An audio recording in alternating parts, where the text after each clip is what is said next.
Want to query Data Cloud like a pro from Any Salesforce Org? Let's get started.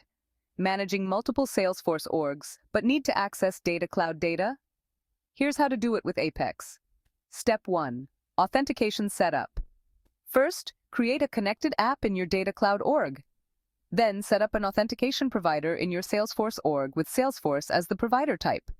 Next, create a named credential and configure your remote site settings using your Data Cloud org domain URL. Got it?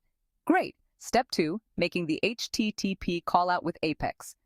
Use the Data Cloud Connect REST API endpoint /services/data/v61 0/ssauth/query of2.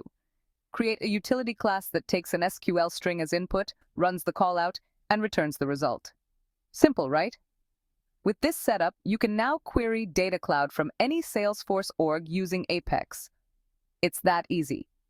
For more insights, check out the TrailblazerDX video linked in the description. Happy querying! Now that you've mastered querying Data Cloud from any Salesforce org using Apex, what's next? Let us know in the comment box if you start learning Data Cloud. Your feedback helps us improve and bring you more valuable content. If you found this guide helpful, please hit like and don't forget to subscribe to this channel. Stay tuned for more tips, tricks, and tutorials on Salesforce and other cloud technologies. Until next time, happy querying! Remember, the journey to mastering Data Cloud is just beginning. Keep exploring, keep learning, and stay curious. See you in the next video.